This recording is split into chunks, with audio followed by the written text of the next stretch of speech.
Welcome, everyone. I'm Jianwen Dong, a software engineer from Greenplum Federation team at Broadcom.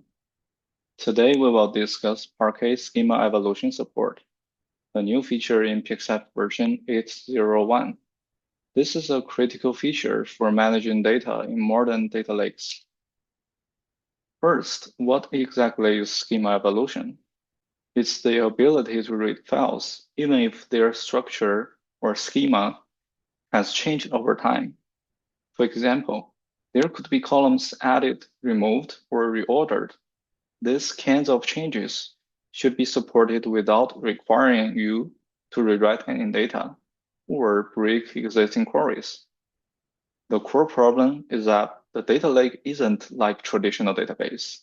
It has no enforced schema, so files written before and written today could have different schemas.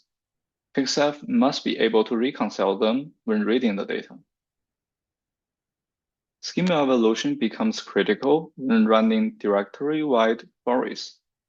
PXF external table or foreign tables scan the entire directory trees. And without this support, a single mismatched file can break the entire query, even though the other 99% of files are valid.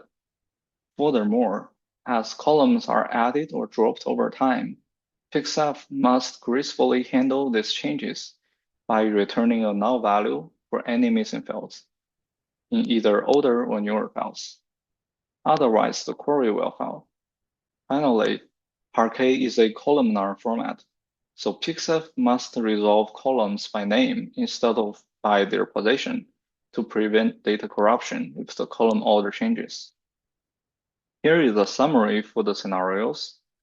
Scenario 1, if a new column is added into recent files, and we also add this column to GPDB table. Without the schema evolution, the query will fail because the column is missing in the older files. With the schema evolution support, it returns null value for the older files and the query can finish. Scenario 2, if column is dropped from newer files, without schema evolution support, the query will fail because the column is not present in newer files. With schema evolution support, it returns nulls for newer files. Scenario 3, if columns are reordered, PXF can always handle them correctly, even before the PXF 8.0.1 release.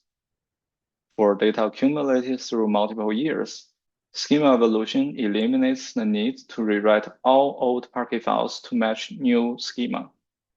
Query will work as is when older and newer data files coexist in the same directory. Let's look at the scenario without schema evolution.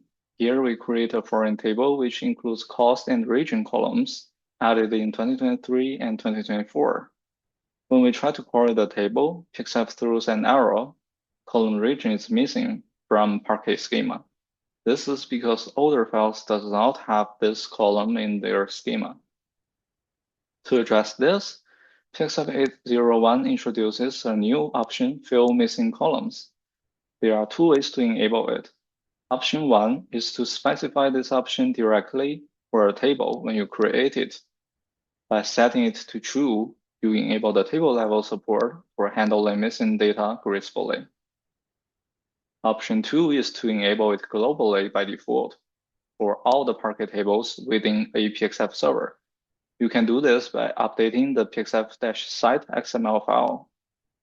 Then set the pxf.parquet.read.fill_missing_columns property and set its value to true. After making this change, remember to run the pxf cluster sync command on the Greenplum coordinator host to ensure the config files are updated on all hosts. Now let's see what happens when the option is enabled. The same query now succeeds. As you can see, PXF now gracefully fills in null values for the column region, which is missing in the older records. This ensures your query completes successfully and provides reliable data access across your evolving data lake. Thank you all for listening.